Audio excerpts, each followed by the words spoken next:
Halo Kak Wanda, udah siap belum?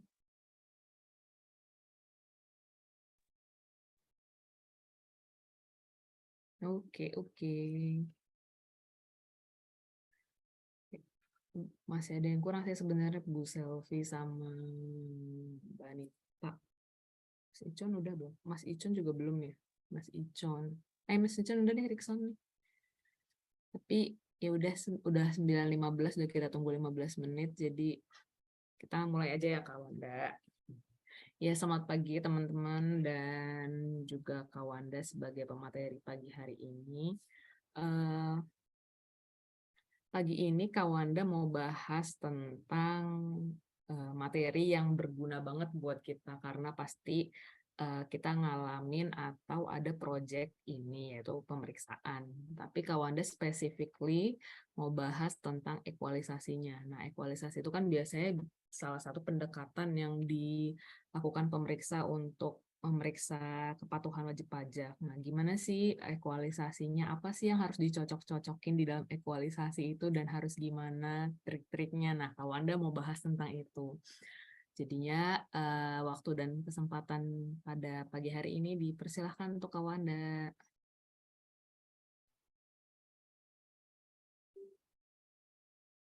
Belum ada suara Kawanda.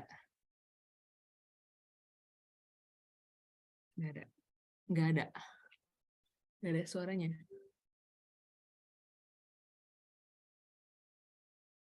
Atau mungkin headsetnya yang tipe harus diklik kali Kak pas ngomong.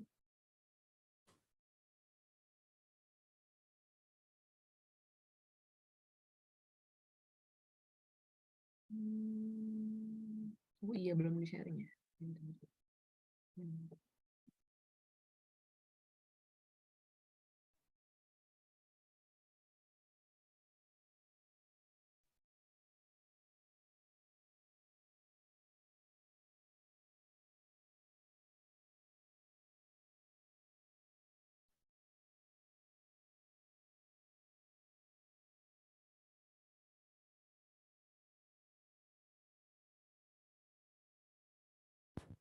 Gue nggak usah pakai.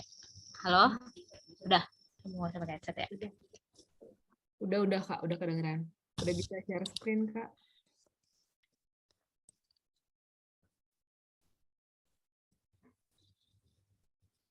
Bu Selvi izin gak ikut karena lagi keliengan, katanya Kak Wanda. Oke. Oke, silakan ya Kak Wanda. Thank you, Din.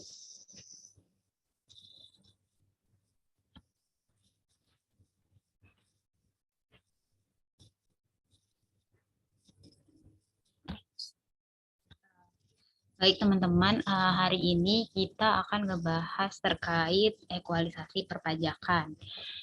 Seharusnya sih kita sebagai konsultan pajak udah paham ya, nggak harus paham banget sih, tapi setidaknya pasti udah ngerti lah itu ekualisasi pajak perpajakan itu apa sih gitu. Karena sebagai konsultan pajak paling nggak sekali atau 2 kali itu kita pasti sudah pernah melakukan ekualisasi perpajakan gitu. Sebagai konsultan pajak itu ini harusnya pekerjaan yang sering sekali konsultan pajak kerjakan untuk kliennya. Lalu apa sih pengertian ekualisasi perpajakan? Ekualisasi perpajakan adalah suatu proses untuk mengecek kesesuaian antara suatu dasar pengenaan pajak dengan dasar pengenaan pajak lainnya yang saling berhubungan. Kalau secara terminologi kan ekualisasi itu berasal dari kata equal, berarti persamaan gitu. Tapi yang diambil di sini tuh bukan benar-benar harus menyamakan suatu pajak ini dengan pajak ini tuh harus sama nilainya. Maksudnya itu bukan seperti itu ya, tapi justru pasti ada perbedaan antara suatu pajak dengan pajak yang lain. Nah, justru kita mau mencari tahu nih perbedaannya itu karena apa sih gitu. Kita harus mencari justifikasi untuk menyesuaikan perbedaannya itu gitu. Jadi sama-sama diakui secara peraturan perpajakan di Indonesia. Meskipun berbeda, tapi nilai yang dilaporkan itu sebenarnya udah benar dan sudah sama gitu. Terus Apa sih tujuan ekualisasi itu? Yang pertama itu tujuan ekualisasi adalah menguji kepatuhan pajak. Seperti yang tadi sebelumnya disebutkan Andini, jadi ekualisasi itu bisa kita lakukan untuk memastikan kalau suatu pajak yang sudah kita laporkan itu sama dengan pajak lain yang seharusnya sudah dilaporkan gitu. Jadi benar-benar mengetahui si wajib pajak ini sudah patuh belum sih terkait pelaporan pajaknya gitu. Terus yang kedua sebagai bentuk preventif apabila terjadi pemeriksaan pajak. Nah, ini juga bisa dilakukan sebelum pemeriksaan pajak gitu. Jadi sebenarnya ekualisasi pajak itu dilakukan nggak harus waktu kita mau diperiksa aja gitu. Oh kita mau diperiksa nih, kita buat ekualisasi dulu gitu. Nggak harus pada saat pemeriksaan sih sebenarnya ekualisasi perpajakan ini gitu. Bisa dibuat juga sebelum pemeriksaan, bahkan sebelum lapor SPT tahunan gitu. Jadi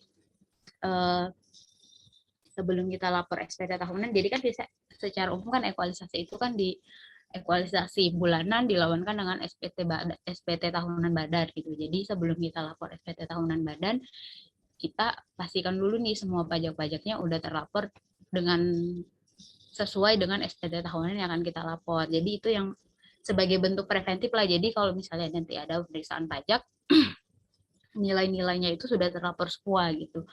Sama yang terakhir terhindar dari koreksi pajak. Nah, kalau udah terlapor semua, udah sesuai dengan pajak yang satu dengan pajak yang lainnya, maka koreksi atau potensi adanya kekurangan bayar pajak itu jadinya berkurang gitu. Jadi terhindar dari koreksi pajak. Terus siapa atau kapan saja sih kepatuhan pajak itu dapat dilakukan? Nah, yang pertama itu wajib pajak. Kepatuhan pajak itu wajib dilakukan menguji kepatuhan pajak itu dapat dilakukan oleh wajib pajak seperti yang sudah saya bilang tadi itu untuk mengetahui seberapa besar resiko yang mungkin akan ditanggung oleh wajib pajak ke depannya gitu. Jadi dicek dulu nih, diuji dulu kepatuhannya udah benar apa belum. Jadi kalau misalnya ada potensi wajib pajak bisa tahu nih ke depannya kita harus apa, harus diapain gitu. Terus yang kedua udah pasti yang menguji kepatuhan pajak udah pasti otoritas pajak, dalam hal ini DJP atau KPP. Ini biasanya dilakukan pada saat pemeriksaan pajak gitu. Bisa pada saat restitusi atau emang pemeriksaan khusus gitu. Emang mau menguji kepatuhan wajib pajak itu. Apalagi pada saat restitusi kan wajib pajak minta dikembaliin nih gitu.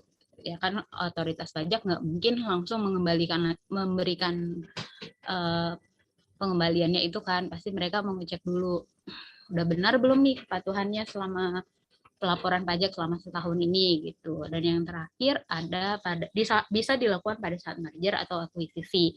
Jadi biasanya nih kalau suatu perusahaan mau merger atau mau akuisisi perusahaan lain, biasanya mereka ngecek dulu kepatuhan pajaknya, apa yang udah dilaporkan sama ini udah benar apa belum. Jangan-jangan nanti setelah diakuisisi atau setelah di merger ada banyak pajak-pajak yang belum dilapor, ada banyak masalah di perpajakannya. Jadi kan ya yang nanggung kan nggak mungkin gitu. Jadi sebelum di merger atau diakuisisi kita cek dulu kepatuhan pajaknya udah benar atau belum gitu. Terus komponen ekualisasi itu apa aja sih gitu. Jadi secara sederhana komponen ekualisasi itu terdiri dari dua, yaitu perhitungan selisih dan penjelasan selisih. Perhitungan selisih itu sendiri terdiri dari DPP pajak 1, DPP pajak 2, dan selanjutnya ada selisih. Jadi ini misalnya perhitungan selisih kita mau ngebandingin atau membuat ekualisasi SPT badan dengan SPT PPN. Jadi DPP-nya itu DPP satunya itu mungkin peredaran usaha dari SPT PPH badan. Lalu DPP keduanya itu adalah penyerahan BKP atau JKP dari SPT massa. Lalu itu kan ada selisih. Nah, dari selisihnya itu kita cari tahu ke poin kedua, penjelasan selisih. Kita cari tahu selisihnya ini karena apa aja, atau mungkin karena emang bukan objek PPN, atau mungkin bukan objek PPH, dan seterusnya. Jadi total di penjelasan selisih ini harus sama dengan selisih di perhitungan selisih. Jadi harus sama dengan yang ini. Dengan begitu ekualisasinya udah benar gitu. Terus lalu ekualisasi apa saja yang akan kita bahas hari ini? Hari ini kita akan membahas beberapa ekualisasi, tapi yang penting-pentingnya itu ada yang 3 ini. Yang pertama, SPT tahunan PPh Badan dengan SPT masa PPN. Selanjutnya SPT tahunan PPh Badan dengan SPT masa potong pungut. Dan yang terakhir, PPh pasal 26 dengan PPS JLN atau BKP tidak berwujud dari luar daerah pabean. Terus yang pertama kita akan ngebahas ekualisasi SPT tahunan PPh Badan dengan SPT masa PPN. Nah, ekualisasi SPT tahunan PPh Badan dengan SPT PPN masa itu kita ambilnya dari lampiran 1 formulir 17.711.1.a yang merupakan peredaran usaha. Jadi nilai di peredaran usaha ini yang akan kita bandingkan dengan SPT masa PPN masa Januari sampai Desember. Sebenarnya kalau masa Januari sampai Desember itu tergantung tahun bukunya. Di sini dia periode pembukuannya ini Januari sampai Desember kah atau mungkin Juli Juni, maka SPT masa PPN itu mengikuti periode pembukuannya ini ya. Jadi biar sama-sama. Jadi bisa aja sih sebenarnya bukan SPT masanya ini bisa jadi nggak jandes, tapi sesuai dengan periode pembukuannya si SPT badannya. Gitu. Lalu pada ekualisasi ini kita akan membandingkan peredaran usaha atau penghasilan yang dilaporkan di SPT tahunan PPh Badan dengan penyerahan BKP atau JKP pada SPT masa PPN selama 1 tahun buku gitu. Nah nanti kita cari tuh selisihnya. Selisihnya itu bisa terdiri dari 2, yaitu selisih yang bisa dibenarkan secara peraturan perpajakan, atau bahkan selisih yang benar-benar pada akhirnya akan menimbulkan potensi pajak. Kalau misalnya dia menimbulkan potensi pajak, berarti akan ada potensi kekurangan bayar pajak yang akan dibayarkan oleh wajib pajak gitu. Terus kalau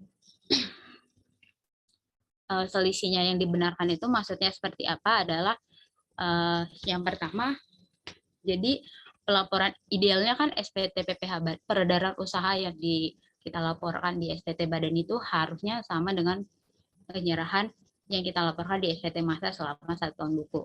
Itu harusnya sama. Tapi ada kemungkinan itu akan berbeda karena adanya beberapa hal yang mungkin secara peraturan pajak dan secara peraturan accounting yang dalam hal ini laporan yang dilaporkan di SPT Badan itu berbeda. Yang pertama itu bisa disebabkan oleh bukan objek PPN. Jadi mungkin aja peredaran usaha yang dilaporkan di SPT Badan itu ya emang bukan objek PPN, makanya tidak diterbitkan faktur pajak dalam hal ini. Tidak ada pelaporan PPN lah dalam pelaporan SPT masanya. Terus yang kedua, mungkin aja memang bukan objek PPh. Jadi pelaporan di SPT PPh badannya mungkin lebih kecil daripada SPT PPN-nya karena emang yang pertama nih contohnya pemakaian sendiri. Pemakaian sendiri kalau misalnya secara peraturan PPN wajib pajak itu harus menerbitkan faktur pajak gitu. Kalau menerbitkan faktur pajak berarti kan ada penyerahan nih, ada pelaporan yang dilaporkan di SPT masa PPN. Sedangkan kalau di SPT Badan namanya pemakaian sendiri, berarti kan bukan penghasilan gitu. Makanya nggak akan ada penghasilan yang dicatat di peredaran usahanya, tidak menambah peredaran usaha. Begitu juga dengan pemberian cuma-cuma dan penyerahan antar cabang. Jadi itu secara PPN wajib pajak itu harus menerbitkan faktur pajak, harus melaporkan PPN-nya. Tapi memang itu bukanlah penghasilan buat si perusahaan itu. Terus yang ketiga itu selisih kurs. Selisih kurs ini pada umumnya secara laporan keuangan, secara SPT Badan itu wajib pajak itu pasti melakukan pencatatan menggunakan kurs tengah BI middle rate gitu. Sedangkan secara perpajakan, secara SPT PPN pada saat wajib pajak mau menerbitkan faktur pajak itu harus menggunakan kurs KMK, kurs yang sudah diatur oleh Menteri Keuangan. Gitu. Jadi dari kursnya itu bisa jadi ada selisih antara pelaporan di SPT Badan dengan pelaporan di SPT PPN. Terus yang selanjutnya pengakuan. Nah, ini pengakuan juga bisa jadi kan si perusahaan mengakuin biaya gitu kan, mengakui penghasilan di SPT badannya. Jadi dia ngekru dulu, tapi secara PPN dia belum menerbitkan faktur pajak, karena kan kalau PPN itu kan biasanya diterbitkan faktur pajak kalau pada saat penyerahan atau pada saat pembayaran sudah diterima, atau itu mana nih yang lebih dahulu gitu. Kalau misalnya pembayarannya ini kayak pendapatan diterima di muka, pada saat dia udah terima pembayaran pasti kan harus memberikan faktur pajak nih, sedangkan secara penghasilan mungkin belum diakui sebagai penghasilan oleh SPT badan gitu, secara perdana usaha gitu. Terus berikut contoh kertas kerja ekualisasi SPT tahunan badan dengan SPT masa. Jadi ini secara simpelnya ya, secara sederhana gitu. Maksudnya seperti yang tadi mudah dijelaskan, itu kan komponennya itu kan terdiri dari dua, ini penghasilannya, perhitungan selisihnya, lalu ini penjelasan selisihnya. Nah, pada umumnya kan kita bentuknya ini pasti kayak gini nih, SPT tahunan, berapa perdana usahanya, lalu kita buat rekapitulasi SPT masa PPN di Januari, ini asumsinya kita tahun bukanya Jandes, lalu kita sandingkan, lalu kita cari tahu selisihnya. Nah, selisihnya ini harusnya sama dengan ini. Gitu. Selisihnya seperti yang saya jelaskan tadi, bisa jadi karena emang bukan CPPN, atau ekspor sementara, pemakaian cuma-cuma, gitu, atau sejenisnya. Jadi ini sebenarnya contoh kertas kerja ini contoh kertas kerja yang sederhana ya. Jadi bisa saja berbeda sesuai dengan kondisi wajib pajak, kondisi perusahaan yang sedang kita buatin ekualisasinya. Gitu. Terus yang kedua, kita bandingin ekualisasi SPT tahun PPh Badan dengan SPT masa potong pungut. Nah, kalau untuk ini kita ngebandingin biaya yang dilaporkan di SPT tahunan PPh Badan dengan SPT masa potong pungut. Dalam hal ini saya akan menjelaskan PPh 21 dengan SPT masa PPh pasal 21, SPT masa PPh pasal 23 dan PPh pasal 4 ayat 2. Yang pertama, ekualisasi biaya upah tenaga kerja dengan objek PPh pasal 21. Nah, jadi gini. Biasanya kalau ekualisasi biaya itu si pemeriksa, kita anggap dia sedang diperiksa aja ya, sedang diperiksa. Pemeriksa itu akan langsung ngambil dari lampiran 2 ini, lampiran 2 17712 SPT badan, SPT tahunan pajak penghasilan badan. Nah, ini kan adalah biaya-biaya yang dilaporkan oleh perusahaan selama setahun gitu kan, selama 1 tahun penuh. Nah, biasanya pemeriksa akan langsung ngambil biaya-biaya yang ada di sini. Biaya-biaya di sini dilawankan dengan SPT masa yang sudah dilaporkan oleh si wajib pajak. Nah, untuk dalam hal ini adalah PPh pasal 21, maka dari rinciannya ini kan yang memungkinkan untuk PPh pasal 21 kan adalah terkait gaji, upah, bonus, gratifikasi, honorarium, THR dan sebagainya gitu. Jadi nilai yang dari sinilah yang akan dibandingkan oleh pemeriksa dengan SPT PPh pasal 21 di bagian di jumlah penyebelahan ini nomor 11. Jadi nanti nomor SPT masa PPh pasal 21.11 ini dijumlahin tuh satu tahun penuh Jandes disandingkan dengan jumlah gaji yang di sini gitu. Udah sesuai apa belum? Sama seperti tadi si penghasilan, begitu juga dengan biaya. Bisa jadi akan ada selisih antara pelaporan di SPT tahunan dengan SPT PPh pasal 21.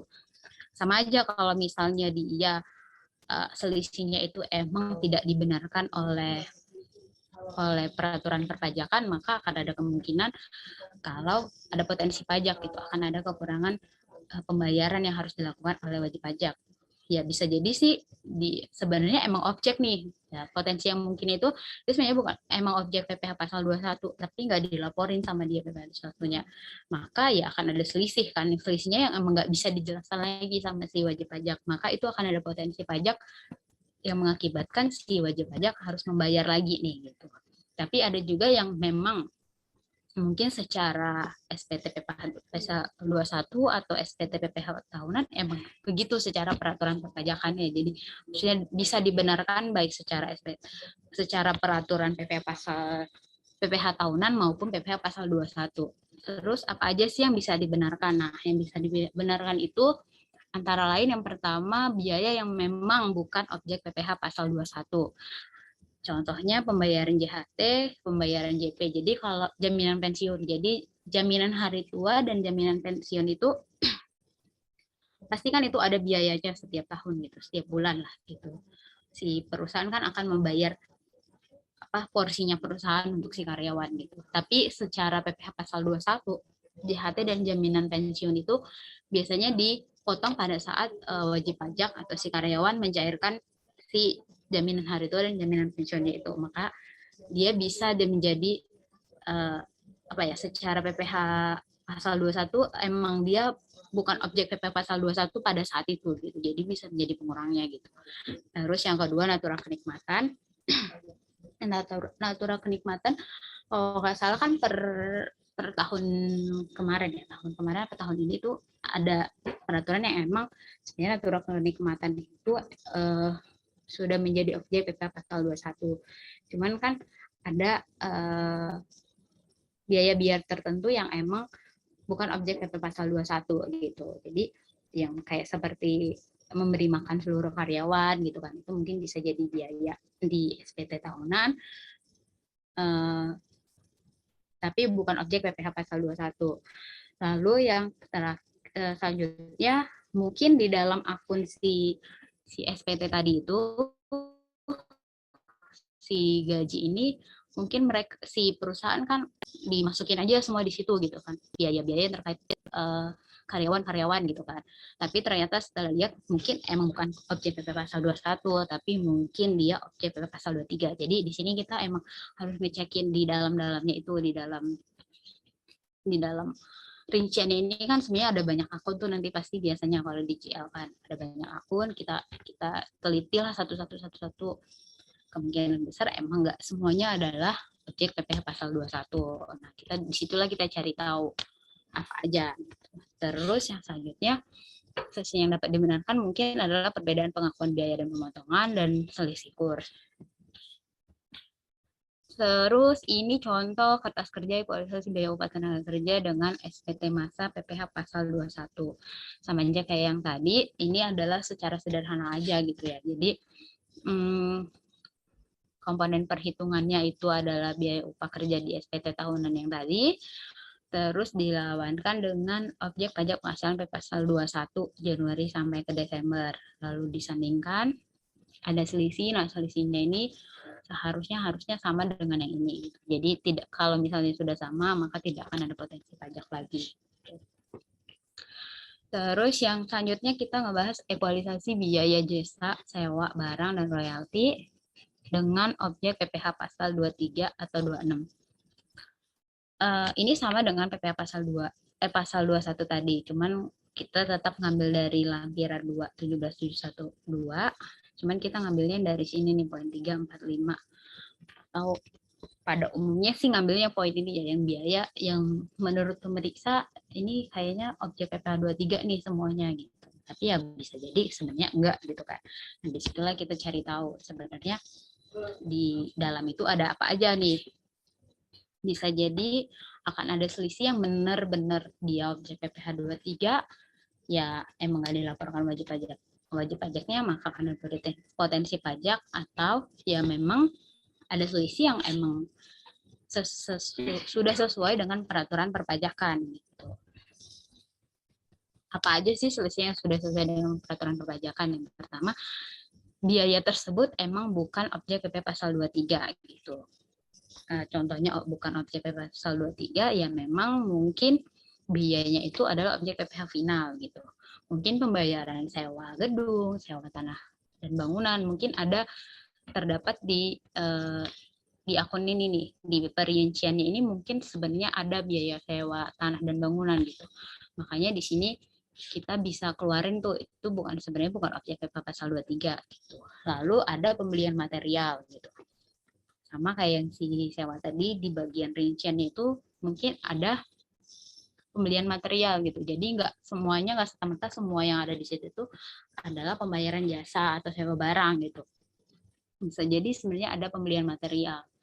Terus ada reimbursement dan objek PPh pasal 21. Jadi intinya kita harus ngecekin lagi nih di dalamnya itu, di dalam ini tuh ada pembayaran apa aja sih gitu. Jadi kemungkinan besar emang bukan objek PPh pasal 23 gitu.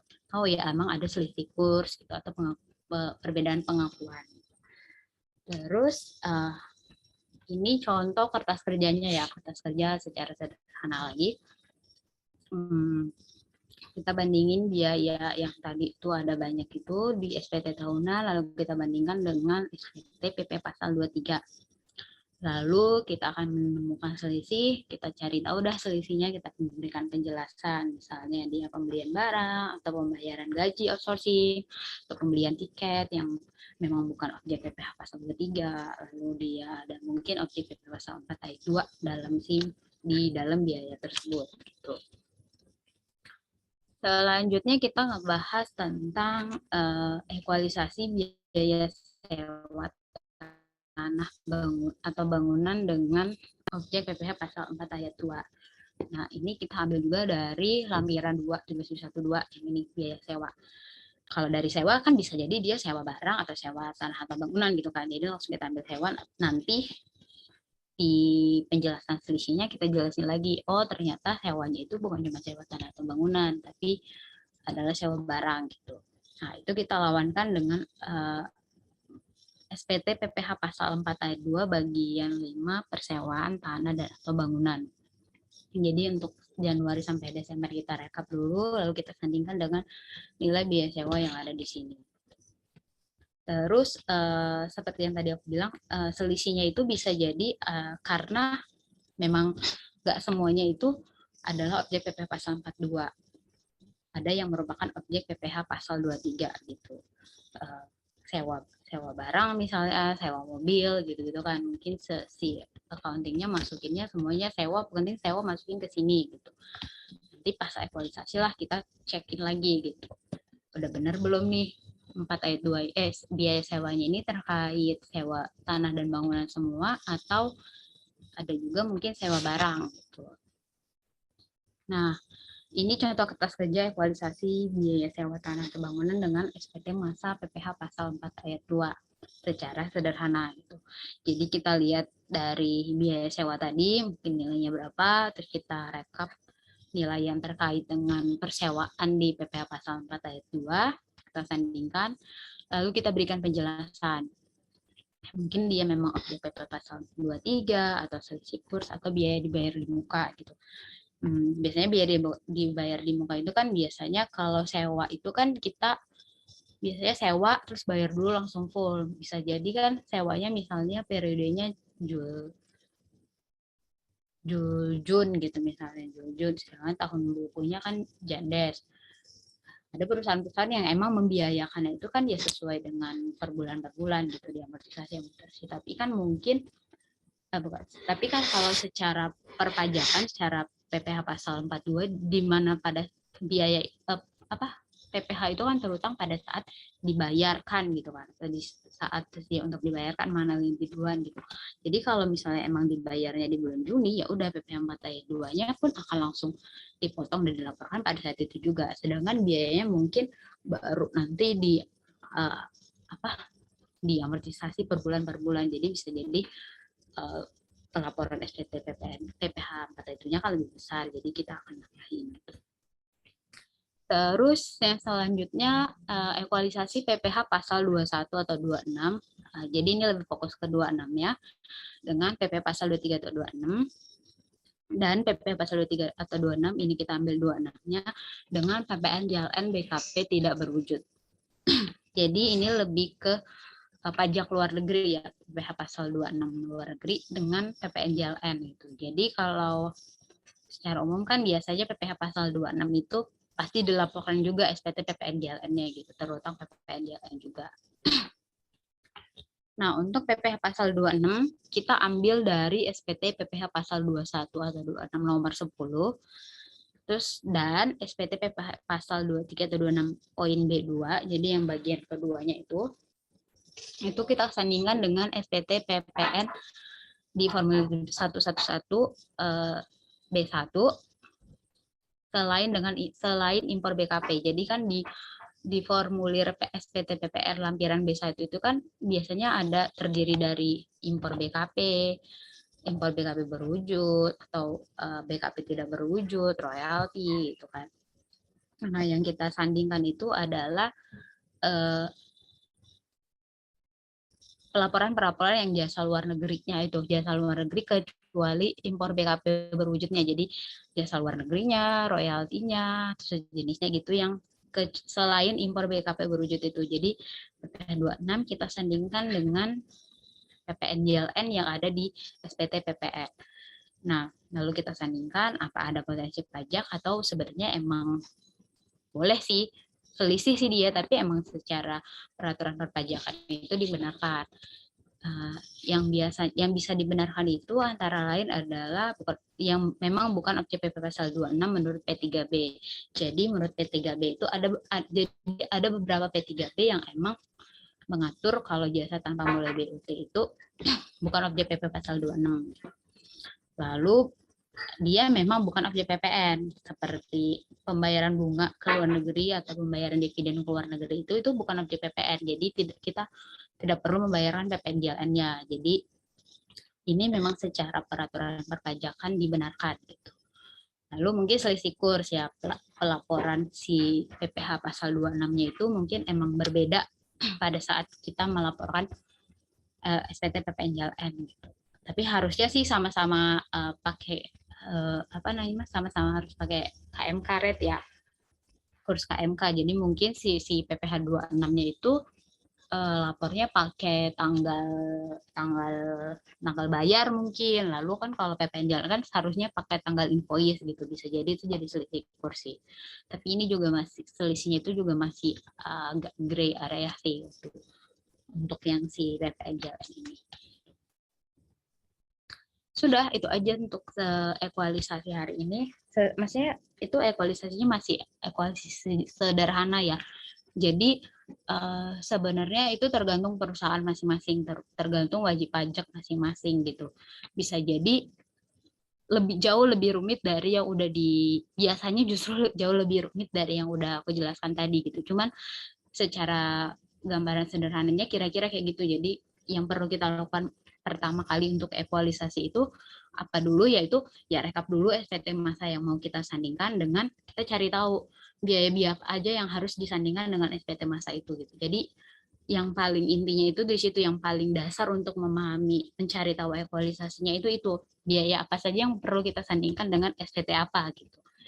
Jadi nanti tinggal setelah kita udah tahu, nanti kita tinggal ngecekin isi GL-nya, isi akunnya si perusahaan itu. Jadi kayak tinggal ngecek-ngecekin aja, ngecek-ngecekin itu seru sih gitu, seru, tapi kadang-kadang membosankan, apalagi kalau misalnya akunnya banyak banget sampai ribuan gitu, itu kadang-kadang bikin pusing. Tapi pada saat kita benar-benar mendapatkan nilai yang minim gitu, minim potensi pajak atau bahkan bisa nol, itu adalah momen-momen yang sangat membahagiakan karena tidak ada potensi pajak lagi di situ gitu. Oke, Din. Mungkin itu aja. Kalau ada pertanyaan atau diskusi bersama, bisa sambil sharing juga. Wah, makasih Kak Wanda atas pemaparannya. Kebetulan Timbe lagi ngalamin juga nih. Sampai. Kayaknya karena dia mau menyurahkan hati deh. Oh iya, Bu. Enggak, Menyurahkan aja kan? enggak. Justru Dini yang mau sharing.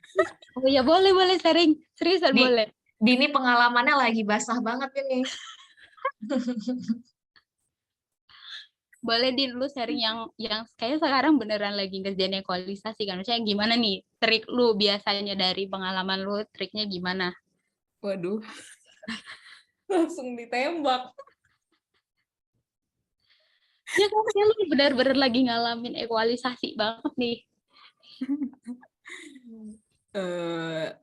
Cerita pengalamannya adalah maksudnya kalau misalnya di keterangan, kita kan ngerjainnya based on keterangan di GL ya Kak. Ya, betul. Nah, yang kadang bikin jelimet itu adalah ketika keterangan di GL-nya itu nggak proper gitu ya, nggak jelas gitu. Terus selain itu juga ternyata banyak perusahaan yang pakai metode accrual di mana dia tuh ngakuin beban duluan, Jadi itu bener-bener agak agak susah. Terus habis itu ngelakuin request, Iya, betul itu betul. adjustment, net off segala macam itu yang tidak ada di ibaratnya di materi gitu ya Kak. Iya, Padahal di betul. lapangan itu yang malah buat menjelimet gitu. Mhm.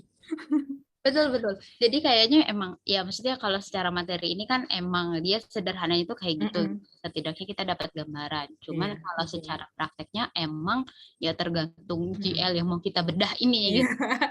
iya tergantung Segampang GL, itukah tergantung atau perusahaannya. gimana gitu. Iya, Yang betul. dulu kemarin sempat bantuin tim Kawanda di Cosel juga kan ternyata Cosel ribet banget ya Kak. Ya, Ya, betul betul. ada Kayaknya hampir mirip sih sama yang tim base sekarang kerja kan ada network-nya, ada kelas-kelasnya. ya Kadang lumayan. kayak di deskripsinya dia penjelasannya apa gitu, tapi mungkin kalau kita lihat invoice-nya bisa jadi bukan itu gitu. Ya, ribetnya sih di situ ya kalau equalisasi ini.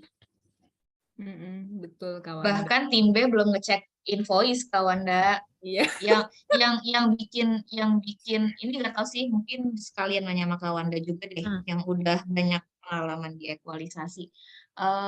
Kalau tim B itu mungkin agak ribetnya karena kita punya data bukti potong. Data bukti potongnya si klien, dan itu data bukti potong yang udah dipotong itu kita plot ke equalisasi kita. Jadi kita identify dulu mana yang emang udah dipotong dari apa pembukuan si klien, mana yang belum. Itu sih, itu juga yang mungkin kalau misalnya kita nggak punya data bukti potongnya, kita udah langsung main ini ya, Tembak-tembak aja gitu. main tembak aja. Tapi ternyata ketika kita mau tembak pun dalam satu akun yang isinya itu belasan ribu transaksi, itu nggak hanya mencakup satu objek gitu nggak Din? Iya betul. Ada Nah itu media, ada mungkin Sarah. mungkin tantangannya ternyata di situ juga gitu. Ketika kita nggak bisa main tembak doang gitu. Kalau main tembak doang ya udah kita mungkin tinggal sampaikan ke klien bahwa ada exposure sekian sekian gitu. Tapi ternyata klien tuh memberikan data bukti potongnya yang udah mereka potong, dan itu bukan sekedar 1.000 atau 2.000 bukti potong gitu. Iya sih, sebenarnya sama sih pengalaman juga di konsol juga kayak gitu. Apalagi PPh pasal 23 biasanya yang berat banget itu pasti PP pasal 23 yang mana apa ya, objeknya itu bisa ada di akun mana aja gitu, bisa kemana-mana aja tuh akunnya.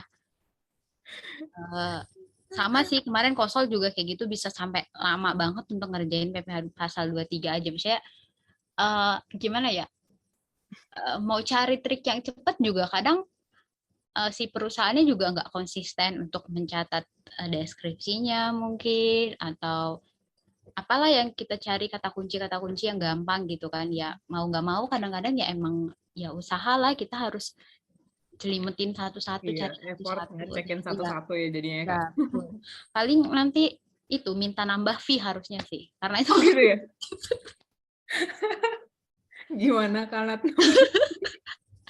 soalnya itu bagian yang maksudnya sebenarnya mungkin bisa jadi potensi pajaknya nggak sebesar itu, tapi ngerjainnya itu tuh bisa jadi itu lama banget gitu kan. Kalau misalnya ngerjain apa ya, kadang-kadang potensinya bisa jadi nggak segede itu gitu. Cuman ya emang harus dicekin satu-satu supaya nggak sampai segede itu. Kalau misalnya kita nggak cari satu-satu gitu bisa jadi gede banget gitu kan. Karena biasanya kan kalau kantor pajak pemeriksaannya agak males, biasanya kan main langsung tembak aja akun ini kira-kira dari kata-kata akunnya kayaknya nih objek 23 nih, jasa nih atau apa nih gitu. Udah langsung kita tembak-tembak aja gitu. Nah, kita kan sebagai konsultan, sebagai yang membantu klien, ya nggak mau dong main asal terima-terima aja gitu ya, mau nggak mau emang kita harus cekin satu-satu gitu. Ya paling ya sebisa mungkin cari kata kuncinya sih, kata kunci di GL itu enaknya gimana gitu ya. Tapi bisa jadi nggak dapet juga kata kuncinya, jadi cekin satu-satu gitu. Tapi setidaknya kita dapat lah gambaran equalisasi itu sebenarnya gimana. Punya trik nggak Kak Wanda yang cepet-cepet? Cepet-cepet. Iya, yang bisa bikin cepet gitu. Tergantung sih, maksudnya tergantung GL-nya juga. Maksudnya kan Oh kita gitu harus bentukan GL-nya juga, soalnya GL kan beda-beda nih, kadang-kadang beda-beda. Kata kunci di GL-nya juga beda-beda. Atau jangan-jangan kita udah dapat kuncinya ternyata si klien bukan ini maksudnya gitu kan. Kadang-kadang kayak gitu juga. Paling Iya, betul. diskusi juga sama si kliennya, minta kata kunci dari klien juga bisa kali gitu. Bisa minta bantu si kliennya juga sih, harusnya bisa gitu. Ada lagi, Din? Cukup, pengalaman aku masih sedikit. Mungkin yang lain mau sharing Mungkin gitu. ini sih, misalnya kalau misalnya habis ngerjain apa ya, rekon suatu klien, mungkin kita bisa ngasih apa ya, kayak masukan gitu kali ke kliennya kan ya, sebagai planning ke depannya gitu, text planning ke depannya. Mungkin kita bisa sampaikan supaya gampang ke depannya, ekualisasi itu jadi kayak nama akun dan isi akun itu bisa maksudnya benar-benar disamakan gitu, kayak kalau bisa yang biaya jasa apa gitu jadi satu akun dari situ semua gitu, yang bukan objek mungkin dipindahin ke akun apa gitu, jadi pas ekualisasi lebih gampang gitu kan, jadi nggak harus nyari satu-satu gitu. Mungkin itu bisa jadi apa sih rekomendasi lah gitu ke si klien kita gitu, supaya nanti text planningnya kita nggak kedepannya gitu nggak seribet itu buat ngerjain itu ya. Kadang-kadang ada yang nerima, ada yang juga sih yang nggak terima karena mereka mungkin repot sendiri harus buat akun ini gitu.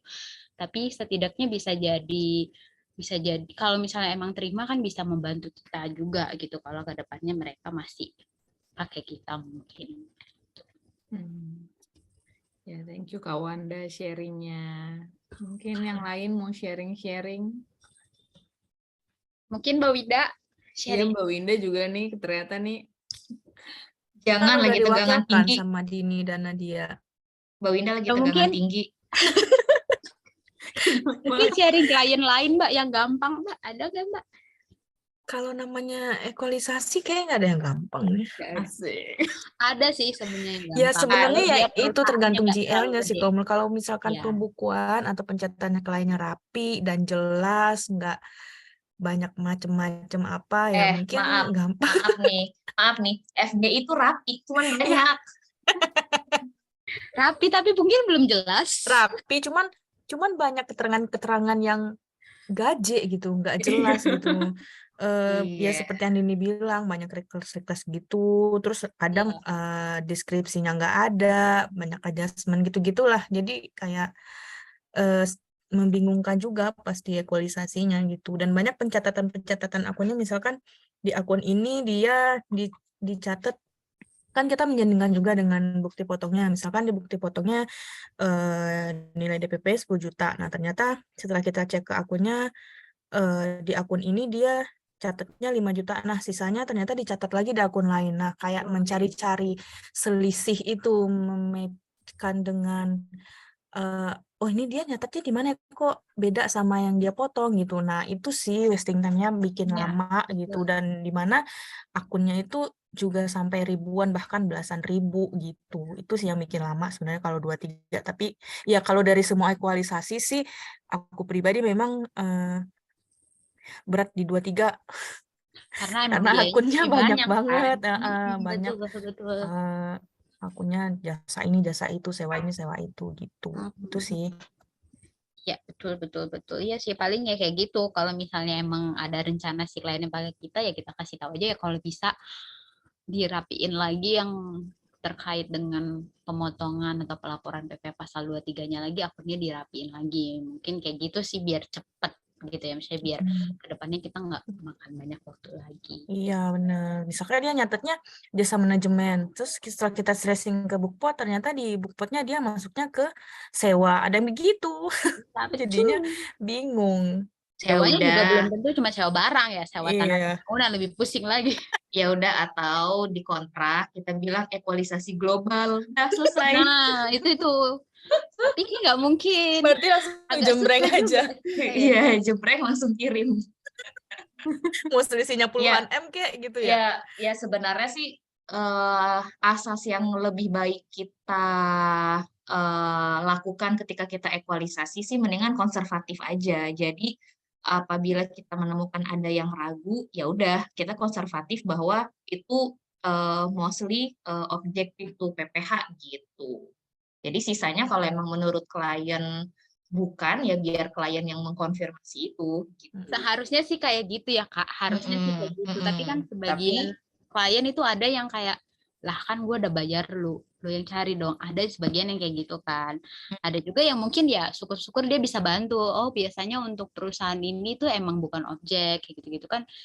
Ya tapi namanya kita usaha ya, kita coba dulu aja, konservatif, betul sih konservatif, lempar dulu ya, kalau emang dia bantu ya bisa bantu syukur, kalau enggak ya udah mari bekerja keras lagi.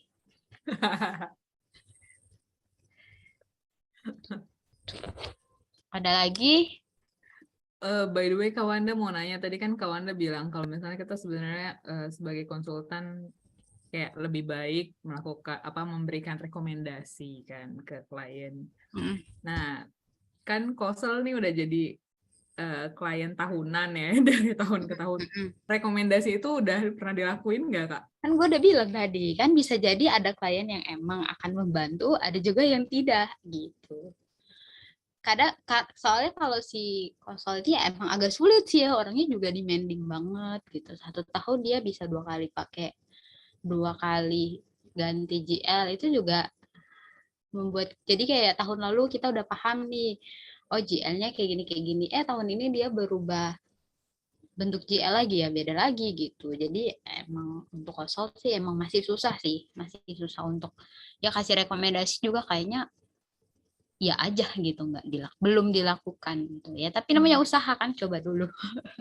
Tapi rekomendasi itu dilakukan, Kak? Belum. Oh, belum. Oke. Jadi kita masih cekin satu-satu. Okay. Widya belum selesai, lama banget soalnya banyak banget PPH pasal 23-nya. Coba nih Kak Widya nih. Coba Widya sharing. Si Kak Widya nih gudang ilmu nih, si pengalaman. PPH pasal 23-nya banyak banget. Banyak banget. Siapa tahu dia punya cara jitu gimana cara ngerekon 23 supaya cepet. Enggak, kalau aku tuh kan emang kalau misalnya dari segi GL-nya itu kan keterangannya nggak proper kan pasti, karena di bidang usahanya dia tuh belum tentu keterangannya itu kita paham kan. Jadi mungkin kita tuh minta working paper per bulannya dia gitu loh yang dilaporkan di SPT-nya. Jadi tuh kalau Kosel itu punya working paper 1 tahun, terus dari working paper itu aku sandingkan dengan SPT yang dilaporin. Kalau misalnya ada selisih, aku tetap tanya gitu, ini working paper yang update mana sampai tie up. Nah, ketika udah tie up working paper-nya dengan SPT, aku cari di GL gitu. Tapi nggak bisa cepet juga karena kalau misalkan kita tarik rumus based on deskripsi, itu kadang suka nggak ketarik karena misalnya antara deskripsi di working paper dan di GL agak beda. Kalau misalnya kalau misalnya kita cari based on dokumen number. Jadi kalau di Kosel itu kan misalkan di dokumen number-nya itu kan untuk satu deskripsi nggak hanya untuk satu keterangan kan. Misalnya dokumen number 1001 itu bukan untuk satu deskripsi aja, mungkin dia ada banyak tuh. Jadi kalau kita based on dokumen number jadinya ketariknya banyak banget untuk angka yang padahal kita cuma pengen ngambil satu keterangan aja, tapi jadi ketarik semua, 6-6-nya ketarik dengan kita tarik rumus dokumen number kan. Jadi mau nggak mau ya walaupun misalnya itu agak cara cepatnya, tapi ujung-ujungnya kita harus ngecekin satu-satu lagi nih kenapa jadi banyak yang selisih gitu kan. Tapi dengan working paper per bulan itu agak ngebantu, jadinya kan udah tie up tuh sesuai SPT yang dilapor. Nah paling GL harus ya Kak. Iya, GL secara keseluruhannya kita tinggal filterin lagi tuh mana yang masih selisih, apakah itu accrue reverse, apakah itu objek 4 ayat 2, apakah objek 15, objek 26 gitu. Kosel pun juga punya working paper all WHT, jadinya kita tinggal ngecekin lagi. Nah, yang masih selisih-selisihnya lagi, kita cekin lagi tuh apakah itu bukan objek pajak, apakah si lawan transaksi punya SKB gitu, tetap harus dicekin satu-satu sih. Tapi dengan working paper itu lumayan ngebantu sih. Walaupun ya lama juga, agak wasting time karena transaksinya banyak banget. Gitu sih kalau dari gue. Ya intinya kalau misalnya memang kita bisa minta bantuan klien ya kita minta dulu gitu kan ya. Kita usahakan dulu klien bisa bantu lah gitu ya. Kalau enggak ya emang kita harus cekin satu-satu gitu.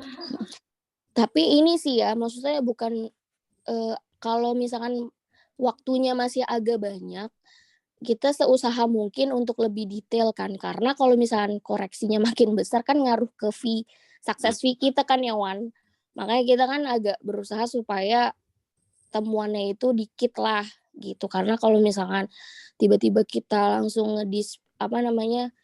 temuannya dapat gitu langsung. Iya, secara general doang gitu, terus kayak udahlah ini nggak tahu apa, objekin aja, terus jadinya koreksinya banyak, itu ngaruh ke success fee kita. Jadi sebisa mungkin kalau emang waktunya masih ada gitu kan, sebisa mungkin agak detail aja supaya koreksi kita dikit gitu. Tapi nggak tahu kalau di tim B itu apakah kalau koreksinya gede itu ngaruh ke success fee kalian atau enggak, atau kalian nggak ada success fee, cuman kompensasi tetap gitu. Jadinya ya udah mau temuan berapa nggak akan mempengaruhi pembayaran ke enforce gitu. Kalau kita tuh ngaruh ke success fee, jadinya sebisa mungkin koreksi kita dikitin kalau emang masih ada waktu gitu. Itu sebenarnya sih sih meskipun nggak ada success fee ya sebisa mungkin ya tetap kita ini sih. Iya. Ya maksudnya mereka kan udah bayar kita untuk membantu mereka ya sebisa mungkin tetap, karena kan kalau pemeriksaan itu kan biasanya mempengaruhi tahun-tahun berikutnya juga gitu. Jadi mau gimana pun ya tetap kita kerjakan semampu kita lah gitu. Luar biasa Kakak Wanda. Oke, ada Boleh. lagi? Ada lagi teman-teman?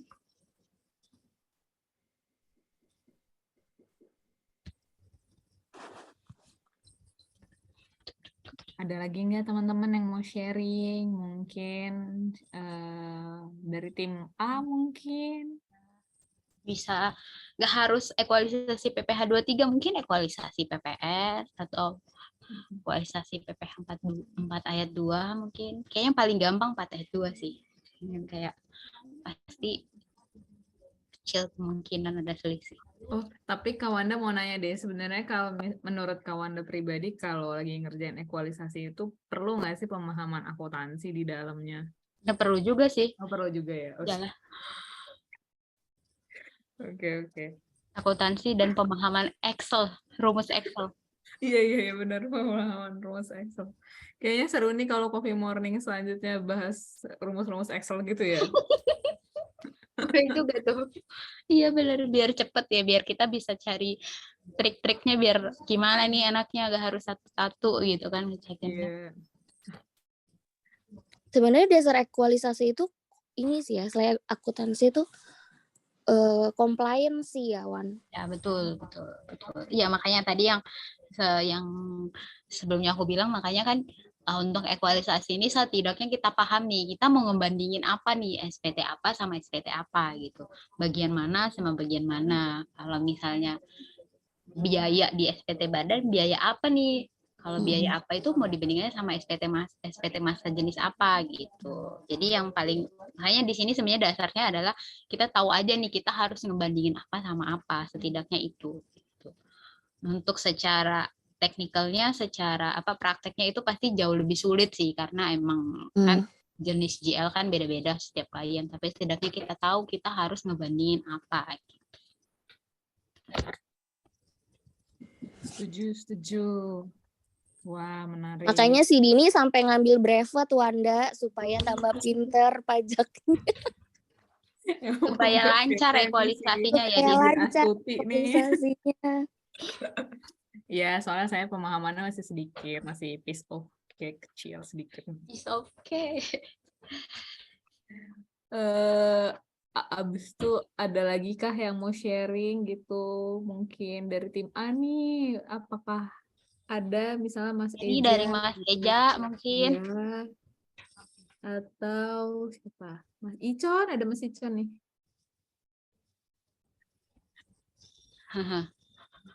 Udah ya. Kalau nggak ada, mungkin kita sudahi coffee morning kita pagi ini.